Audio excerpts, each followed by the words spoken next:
আসসালামু আলাইকুম গাইস, সবাই কেমন আছেন? আশা করি সকলেই ভালো আছেন। আপনাদের দয় আমি অনেক অনেক অনেক ভালো আছি। তো হঠাৎ ভালো লাগতেছিল না, তো সকালবেলার ভিউ দেখার জন্য বের হয়ে গেলাম। দেখেন সকালবেলার ভিউটা কি আজকের, মাশাআল্লাহ, আল্লাহ তাআলার সৃষ্টি কত সুন্দর, দেখে আমার মন ভরে গেল।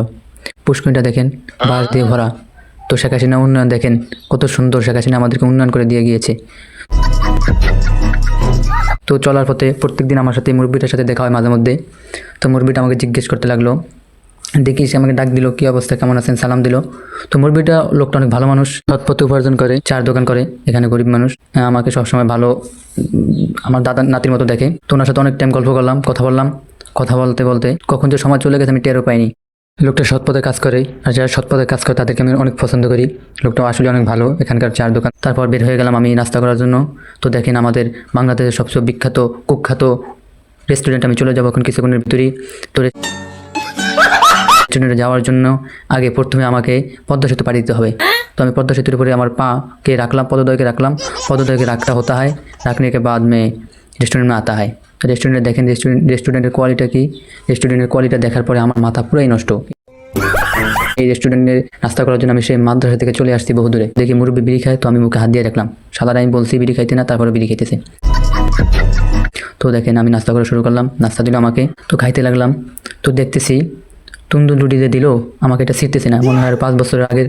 তো আর কী করার, যেহেতু আমি এসে পড়েছি এখন খাইতেই হবে, আর যেহেতু দিয়ে ফেলতে আমাকেও কিছু করার নেই। তো কী করবার, এখন জোর যা রাজ্য তার। তো আমি খাইতেছিলাম, আমি একটু একটু করে খাইতেছিলাম, দেখলাম বেহ মাশাআল্লাহ খুব স্বাদ, কিন্তু আসলে একটু মজা লাগে না, স্বাদ অনেক কিন্তু একটু মজা লাগে না। তারপর আর কী করার, যেহেতু টাকা দিয়ে নিয়ে ফেলছি তাই খাইতে হবে। সকালে পেটেও ক্ষুধা, কিছু করার নেই, গরিব মানুষ। তো আপনাদেরকে আমি পুরো দোকানটা ঘুরিয়ে দেখাই, রেস্টুরেন্টটা ঘুরিয়ে দেখাই। দেখেন রেস্টুরেন্টের সাইজ কত সুন্দর, মাশাআল্লাহ, মনোমুগ্ধকর পরিবেশ, যা দেখে আমার প্রাণ জুড়িয়ে গেল। তো আমি খাইতেছিলাম, তো দেখেন আমি খাওয়া আমার প্রায় শেষের দিকে। তবে হ্যাঁ, এই দোকানের রুটি খুব মজা হতা হয়, কিন্তু স্বাদ নেই লাগতা হয়, কে করতে হয় মেয়ে খাতা হয়। তো খাইতেছিলাম, খাওয়ার পরে আমি 2টা রুটি খাওয়ার পরে তাকে আরেকটা রুটি আনার জন্য বললাম। সে আমার জন্য একটি রুটিকে কালাবোনা করে নিয়ে আসছে। কালাবোনা করার পরে আমি খাইতে রাখতে হয়। তো রুটির কোয়ালিটি দেখেন, কালাবোনা করছে। তো আমার এবং খাওয়া শেষ, তো আমি হাতটা চেটে নিলাম। চারটা হয়, বহুত মজা লাগতে হয়। তো টাকা দিব মধ্যে মানি ব্যাগে হাত দিয়ে দিই, টাকা নেই। পরে দেখলাম পকেটে 130 টাকা আছে, সেখান থেকে 30 টাকা দিলাম দোকানদারের মালিককে। তো রেস্টুরেন্টওয়ালা আমাকে সেখান থেকে 5 টাকা ফেরত দিল। তারপর আমি 5 টাকা নিয়ে আস্তে আস্তে চল যাতা হয় মেরে গন্তব্যে তক। এরকম রেস্টুরেন্ট আমাদের আজকে এই অবস্থা কেন? শেখ হাসিনা নাই দেখা আমাদের রেস্টুরেন্টের এই অবস্থা। যদি শেখ হাসিনা আবার থাকতো তাহলে আমাদের রেস্টুরেন্টের এই অবস্থা।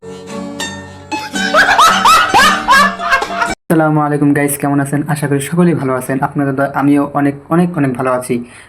সবাই ভালো নজরে দেখবেন। আল্লাহ হাফেজ।